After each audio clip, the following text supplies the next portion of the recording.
contaminada. Y con todo ello, ¿qué queremos demostrar? Pues que a pesar de que ahora mismo, hoy por hoy, puedes ir al Golfo de México y prácticamente decir que está solucionado el tema o que está solucionado el efecto. Los peligros de las plataformas y el transporte de hidrocarburos nos lo recuerda la historia. A más consumo, más riesgo.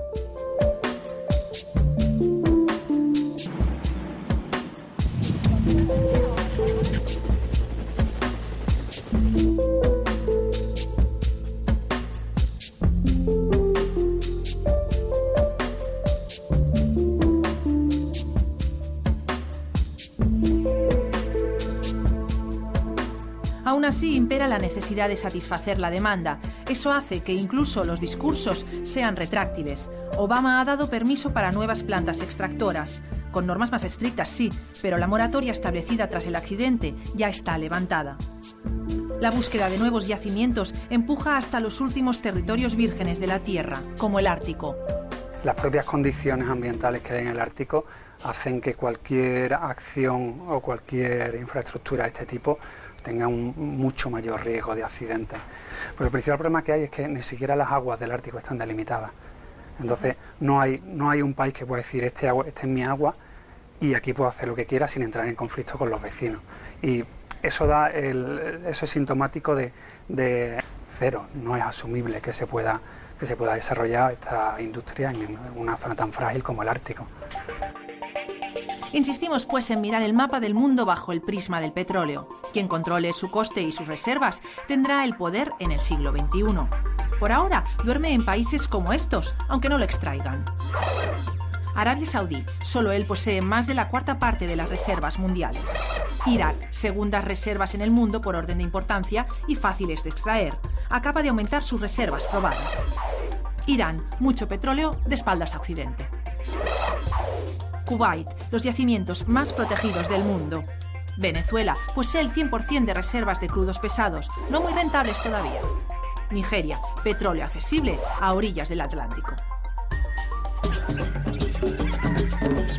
En África Occidental y para mantener su estatus, las empresas petroleras no han dudado en utilizar los servicios represores de países en los que explotan el crudo. Ello está demostrado y juzgado en el delta del Níger, territorio de la etnia de los ogonis, y también ha sucedido en Birmania o Ecuador.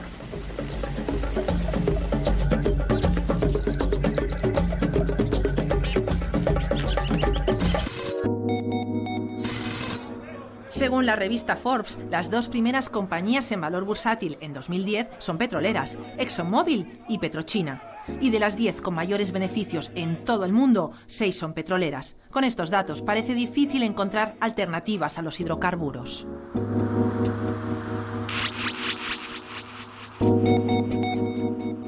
El hecho de que aumente mucho el precio del petróleo hace que haya un excedente, digamos, ahí se paga más por la misma cosa, y eso a lo que lleva es que haya una gran cantidad de liquidez en el mercado internacional, lo que se llaman los petrodólares, que se pueden reinvertir en esas economías. Por ejemplo, ahora que se habla con toda la crisis, pues ¿quién tenía dinero para ir a salvar los grandes bancos? Pues los fondos de inversión de los países petroleros.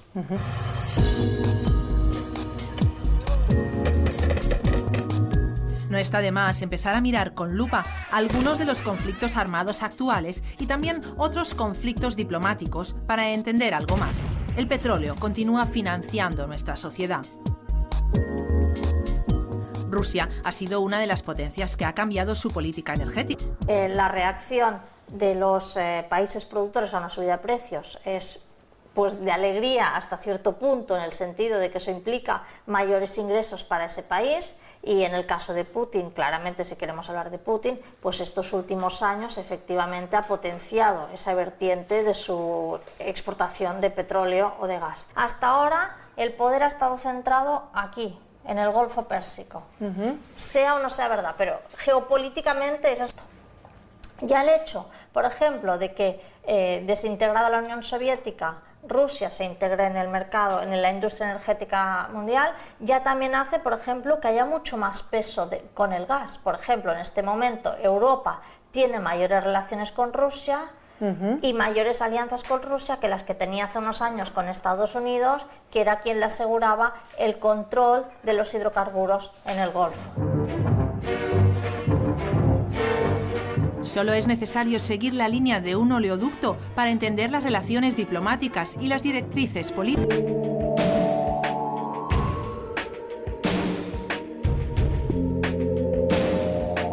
El oleoducto Bakú-Tbilisi-Ceyhan, que pasa por Azerbaiyán, Georgia y Turquía, por ejemplo.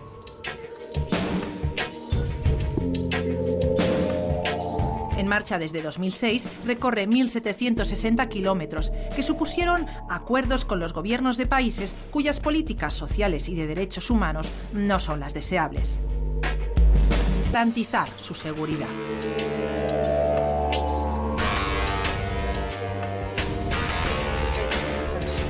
Todo el mundo se pelea por unos recursos finitos.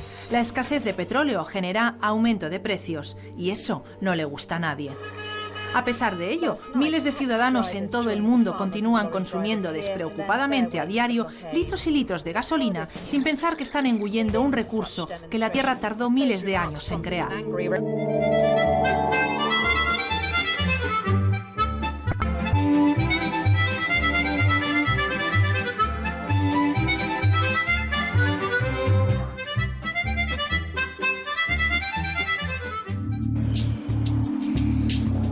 Los avisos han sido repetidos. Hubo científicos, como Bucky Fuller, que vieron que el camino a seguir tenía que ser otro. Pero como a muchos, le tacharon de visionario.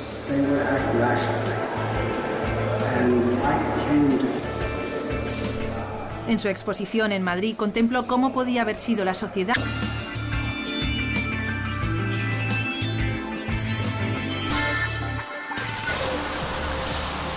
Estamos inmersos en el paraíso del petróleo, pero un paraíso artificial. ¿Cuánto hay de especulación en todo ello? Es un precio de ajuste, por lo tanto, y de por supuesto, pues son factores de coste, ¿eh?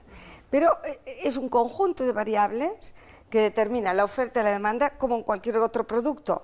En el precio del petróleo, eso que nos hace temblar, influye un sinfín de actores, cada uno con sus condicionantes.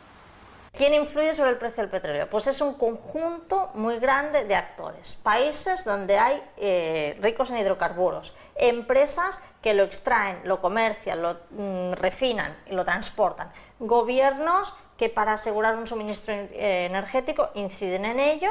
Toda esta gente, también los países de tránsito, por ejemplo, se habla mucho de Ucrania, eso también hace que haya mayor o menor inestabilidad. Y por último, estos últimos años, siempre, pero ahora de forma muy visible, los mercados financieros que especulan sobre el precio del petróleo.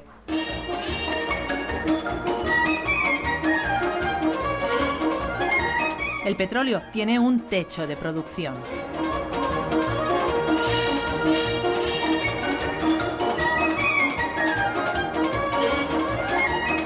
Eso ya lo predijo un geólogo norteamericano llamado Hoover en los años 50 para los yacimientos de Estados Unidos.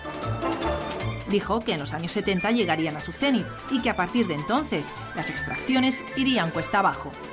Y se cumplió. No todas las reservas que quedan ahora son rentables a la hora de explotarlas.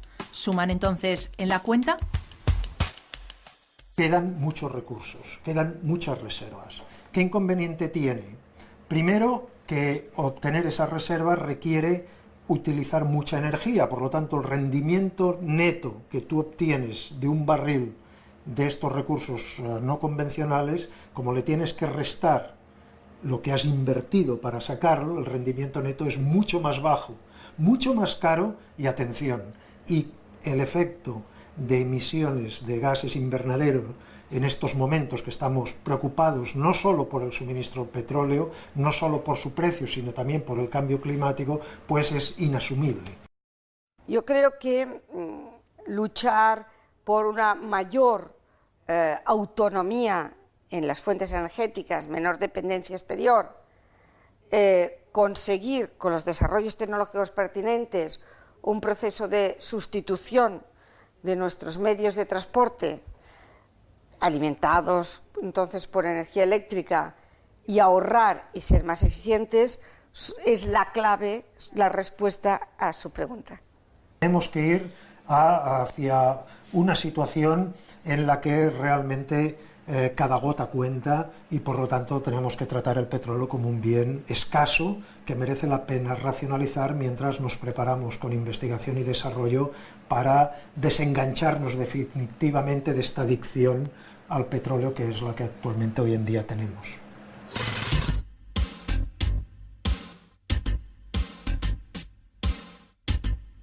El esfuerzo que se requiere es ingente y es imprescindible.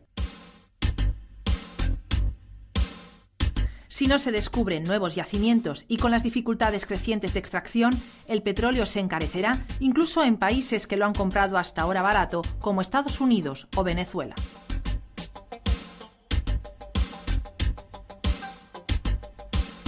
Todos van a querer tener en sus almacenes reservas que puedan usar a corto y medio plazo. Y mientras las desigualdades solo harán que aumentar los que tienen y los que no tienen.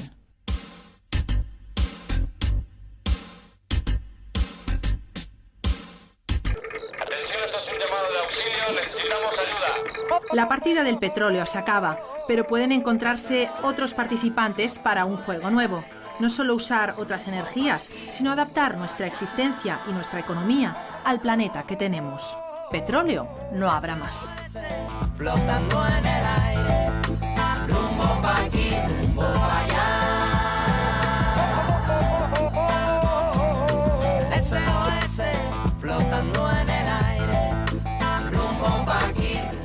En el próximo reportaje del Escarabajo no os molestará el ruido. Agradeceremos el rumor de las olas en Cap de Creus, a donde hemos ido a ver cómo por una vez se ha ganado al cemento y hemos recuperado un paisaje idílico. Y decidnos lo que pensáis sobre el cambio a una era con menos dependencia del petróleo o sobre lo que queráis, que para eso tenemos un buzón de sugerencias en la web del programa. Y creednos si os decimos que nos es de gran ayuda.